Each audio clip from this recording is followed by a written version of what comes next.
Right, let's talk sports, because it's Talk Sport and it's Drive on Talk Sport. Man City made it. Congratulations to Man City. And what a performance as well. They deserved it, though. In Superb. fact, as I said yesterday, and a few people weren't so confident as I was, I think Manchester City were the better side, playing at home. Mbappe was the difference. I know they tried to dress it up, didn't they? He came out with his boots in the second half, but you could tell he was limping. He came down the tunnel in the second half. He had his football boots on. He was limping, walking up towards his seat. He was never, ever going to be fit. But Manchester City were excellent in all departments. Defensively, they were superb. The way they handled Neymar, he tried to come deeper and deeper and deeper, but with Walker on him because of the pace he possesses, went tight on him, he gave him no space. Guess what? He got past Walker, he had to deal with Fernandinho.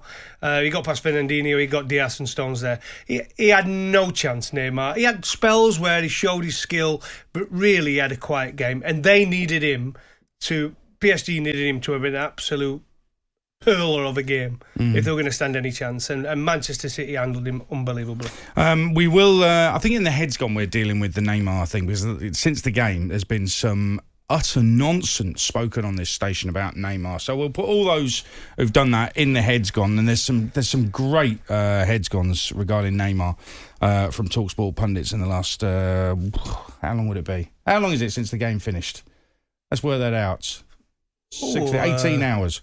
Is it? Yeah, something like that. We'll get into those during the heads gone at 6:30. But Riyad Mahrez made an impact in both legs of the Champions League semi-final. He is. You said yesterday that you can't really, with any confidence, predict what Pep's team is going to be. No. He's one of those that you think is definitely going to be in it, though. Now, yes. He's arguably, as he's about to win his third title, he's an African Cup of Nations winner already, by the way, an African Player of the Year already.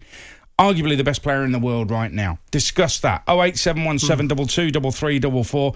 Even if he's not the very best player in the world right now, he's right up there, isn't he? Well, he is. He's his form at this moment in time is fantastic. In his position, I would be a little bit calmer in my appraisal of Mahrez. I think you only have to look at Manchester. What do you mean, calmer?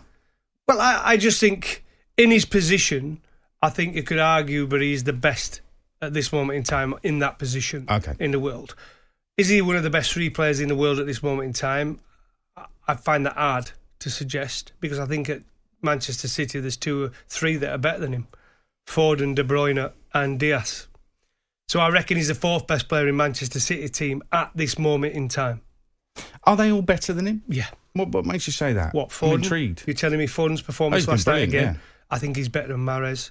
I think De Bruyne has been out of this world in any position he plays, and he proved he can play in any position.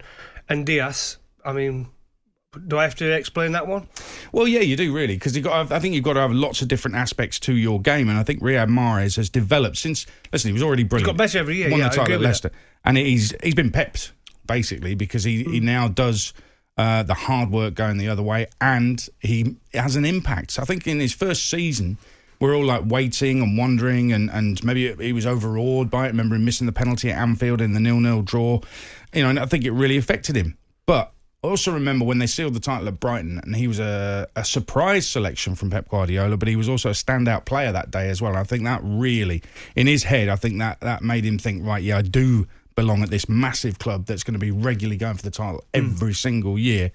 And here he is now, after all these years, and players have come and gone. There's been players who've been highlighted around the world as brilliant, and he's a standout player in the standout team in the world right now. Well, you can look at some of the wider players they have used in that position, whether it be Sane, whether it be, I know he was played on the other side mainly, but you look at Torres, who they've got in, who played out wide as well. And Mahrez now is just the first choice for Manchester City. I agree totally with you. He was brilliant at Leicester, and I always bigged him up when he was there, because the players that got the credit were Kante and I think Vardy, but I think Mahrez, his performances for Leicester that season were out of this world. His creativity, his scoring ability, that cut inside, which we've all, drops the right shoulder, cuts inside and plays it into that far corner. How many times do we see that? You know what he's going to do, but he does it so many times, and often it's the back of the net. You can't stop it, yeah. Yeah, and he's got tremendous pace. He gets into positions now. You look at that second goal yesterday. It was great football from Manchester City. Foden gets a run on it, puts it a ball across, And he's there on the end of them now. So he's at one end of the pitch to the other. And when you go through his seasons now, since at Manchester City, he's got better every single year. And that's Sign, who's obviously improving under, well, it looks like the best manager in the world at this moment in time, doesn't it? But Pep Guardiola, he improves players. He did it with Sterling. Sterling seems to have dropped behind now. But Mahrez is another player who's just got better and better. I think the better way to throw this out there is to say that when we talk about, if you have a discussion with your mates about the best player in the world, there's always the usual suspects that have come up for ages and ages. Messi, Ronaldo, Neymar, Mbappe, Lewandowski. You know, all those players come up in that conversation. Isn't Mahrez outperforming all of them right now? So why can't he be considered as, if not the best, one of the best players in the world right now?